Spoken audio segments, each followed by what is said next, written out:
کہ جب آپ صلی اللہ علیہ وسلم پر قرآنی آیتیں نازل ہوا کرتی تھی تو آپ صلی اللہ علیہ وسلم کو وہ آیتیں خود بھی یاد ہو جاتی تھیں، اور ساتھ ہی ساتھ صحابہ کرام کو بھی ان آیتوں کو یاد کرانے کا اہتمام فرمایا کرتے تھے۔ اس کے علاوہ آپ صلی اللہ علیہ وسلم کاتبین وحی کو بلوا کر قرآنی آیتیں ان کو پڑھ کر سناتے، اور وہ حضرات کاتبین وحی قرآنی آیتوں کو مختلف اشیاء پر لکھ لیا کرتے تھے، مثلا چمڑے پر، ہڈی پر، کاغذ، کبھی کبھی کاغذ استعمال کیا گیا، پتھر پر، درخت کی شاخ پر، پتوں پر، اس طریقے سے قرآنی آیتیں مختلف چیزوں پر لکھی جا چکی تھی عہد رسالت میں ہی۔ اور آپ صلی اللہ علیہ وسلم جب آیتیں لکھواتے تو کاتبین وحی کو ساتھ ہی ساتھ یہ بھی فرما دیتے کہ اس آیت کو کس صورت کے کس آیت کے بعد شامل کرنا ہے۔ تو اس طریقے سے آپ صلی اللہ علیہ وسلم کے زمانے میں ہی پورے قرآن کو لکھ دیا گیا تھا، ایک ایسا مجموعہ تیار ہو چکا تھا جو آپ صلی اللہ علیہ وسلم کی نگرانی میں لکھا گیا۔ اس کے علاوہ صحابہ کرام نے ذاتی طور پر اپنی یادداشت کے لیے، اپنے حافظے کے لیے، بعض صحابہ کرام نے پورے قرآن کو اور بعض نے چند سورتوں کو اپنی یادداشت کے لیے لکھ رکھا تھا۔ یہ پہلا مرحلہ ہے قرآن کی تدوین کا۔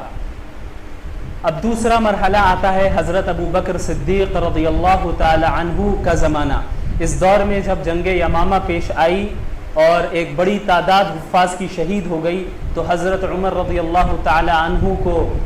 اس کی فکر لاحق ہوئی کہ اس طریقے سے حفاظ شہید ہوتے رہے تو اس بات کا اندیشہ ہے کہ کہیں قرآن کا ایک بڑا حصہ ضائع نہ ہو جائے، لہٰذا وہ حضرت ابو بکر صدیق رضی اللہ تعالی عنہ کے پاس آتے ہیں اور اصرار کرتے ہیں کہ ہمیں جمع القرآن کی فکر کرنی چاہیے، یعنی عہد رسالت میں جو قرآنی آیتیں مختلف چیزوں پر لکھی گئی تھیں اور وہ مختلف حصے مختلف صحابہ کرام کے پاس موجود تھے، اسے ایک جگہ جمع کر کے کاغذی شکل میں اسے لکھ دیا جائے۔ تو حضرت ابو بکر رضی اللہ تعالی عنہ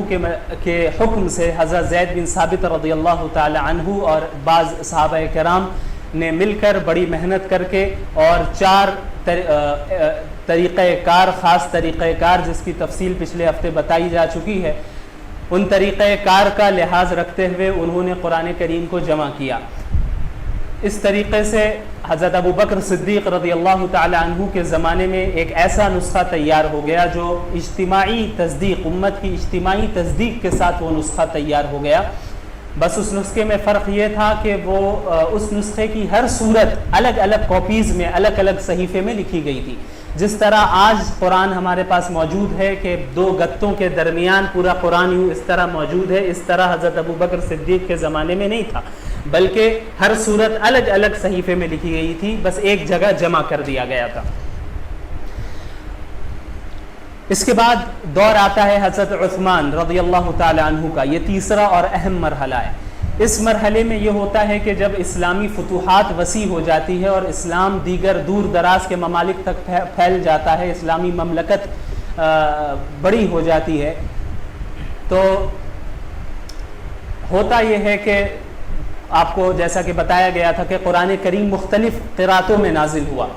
لوگوں کی سہولت کے لیے مختلف قراتوں میں نازل ہوا۔ تو بعض صحابہ کرام نے ایک قرات میں رسول اللہ صلی اللہ علیہ وسلم سے قرآن کو سیکھا، بعض دوسرے صحابہ کرام نے دوسری قرات کے مطابق سیکھا۔ تو یہ صحابہ کرام جب دوسرے علاقے میں گئے تو انہوں نے اپنی قرات کے مطابق قرآن سکھایا، اور یہ جب دوسری جگہ گئے انہوں نے اپنی قرات کے مطابق قرآن سکھایا۔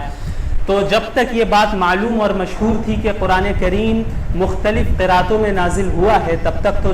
کوئی اختلاف کا مسئلہ ہی نہیں تھا، لیکن چونکہ دور دراز ممالک میں اسلام پھیل چکا تھا اور ایک بڑی تعداد اعجمیوں کی بھی اسلام میں داخل ہو گئی تھی، تو اب جن کے پاس جو روایت، جو قرات پہنچی، انہوں نے سمجھا کہ یہی قرات صحیح ہے، یہی افضل ہے، باقی کی قرات صحیح نہیں ہے، تو آپس میں انتشار ہونے لگا، جس کا اندیشہ حضرت حذیفہ بن یمان رضی اللہ تعالی عنہ کو ہوا کہ جب وہ آذربائیجان کے علاقے میں تھے اور آرمینیا کے علاقے میں تھے، وہاں پر انہوں نے بڑا اختلاف دیکھا بعض لوگوں کے درمیان کہ ایک دوسرے کی قرات کو غلط ثابت کر رہے ہیں۔ تو حضرت عثمان رضی اللہ تعالی عنہ کے پاس تشریف لاتے ہیں اور فرماتے ہیں کہ آپ مسئلے کا حل تلاش کریں، ورنہ یہ امت تو یہود و نصارہ کی طرح کتاب اللہ میں اختلاف کر بیٹھیں گے۔ تو حضرت عثمان رضی اللہ تعالی عنہ نے تمام صحابہ کرام کو جوڑا اور ان سے مشورہ کیا، اور بات یہ طے پائی کہ پورے قرآن کریم کو 2 گتوں کے درمیان ایک نسخے میں صحیفے میں جمع کیا جائے، اور قرآنی آیتوں کے لیے اس رسم الخط کو استعمال کیا جائے جس میں تمام صحیح ثابت شدہ قراءات اس میں شامل ہو جائیں۔ جیسے ایگزامپل میں نے بتایا تھا کہ سورۃ الفاتحہ میں آیت ہے مالک یوم الدین، تو اس کی 2 قراءتیں ہیں، ایک ہے ملک یوم الدین، ایک ہے مالک یوم الدین، دونوں قراءتیں رسول اللہ صلی اللہ علیہ وسلم سے ثابت ہیں۔ اور اس کے علاوہ پورے قرآن میں قراءتوں میں تھوڑا تھوڑا فرق ہے، کہیں کہیں میننگ میں کہیں فرق نہیں آتا ہے، ورڈز میں بھی کہیں فرق نہیں آتا ہے، قراءت کے انداز میں کس طرح اس کی ادائیگی ہو، یہ یاد رکھیے گا۔ تو مالک یوم الدین اگر ہم لکھیں میم الف لام کاف تو یہ ہوا مالک۔ اب اس طریقے سے اگر ہم لکھتے ہیں تو ملک نہیں لکھا جا سکتا، کیونکہ الف آلریڈی میم کے بعد شامل ہے، ملک نہیں لکھا جا سکتا۔ لیکن اگر ہم لکھیں میم لام کاف تو اب ہم اس کو مالک بھی بنا سکتے ہیں، ملک بھی بنا سکتے ہیں۔ میم کے اوپر کھڑا زبر دے دیا تو وہ مالک ہو گیا، میم کے اوپر صرف زبر دے دیا تو وہ ملک ہو گیا۔ تو ایسے رسم الخط کا انتخاب کیا جائے جس میں تمام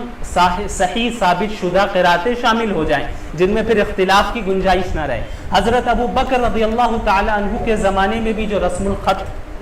استعمال کیا گیا، اس رسم الخط میں بھی قراءتیں شامل تھی، لیکن فرق یہ تھا کہ وہ صرف ایک نسخہ تیار کیا گیا تھا جو صرف مدینہ المنورہ میں موجود تھا۔ باقی جو اسلام دور دراز تک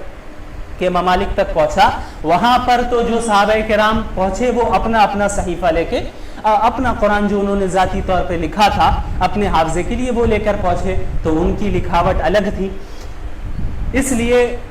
حضرت عثمان رضی اللہ تعالی عنہ نے 5 الگ نسخے تیار کروائے۔ بعض روایتوں سے معلوم ہوتا ہے کہ 7 الگ نسخے تیار کروائے اور مختلف بڑے بڑے شہروں میں، اسلامی مملکت کے مختلف شہروں میں اسے بھیج دیا تاکہ اختلاف اور انتشار ختم ہو جائے۔ تو آج جو صحیفہ ہمارے پاس موجود ہے وہ اسی رسم عثمانی پر موجود ہے جو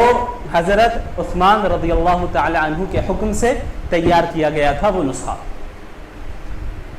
حضرت عثمان نے پورے قرآن کو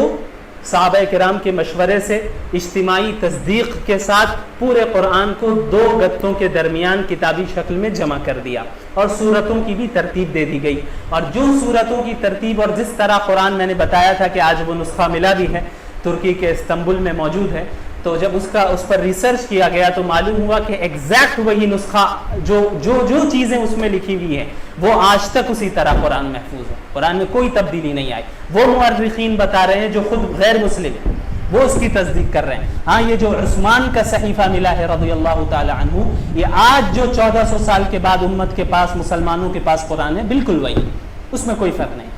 ہاں حضرت عثمان رضی اللہ تعالی عنہ کے دور میں جو نسخہ تھا اس نسخوں پر نہ زبر زیر پیش تھے اور نہ ہی نقطے تھے، جیسا کہ میں نے پچھلے ہفتے بتایا تھا کہ عربوں کو نقطوں کی ضرورت نہیں تھی، وہ ایسے ہی عربی پڑھ لیتے تھے جو پڑھنا جانتے تھے، کیونکہ ایک بڑی تعداد تو ایسی تھی جو ان کے یہاں ایجوکیشن کا رواج نہیں تھا، وہ تو جب اسلام آیا تو تب عربوں میں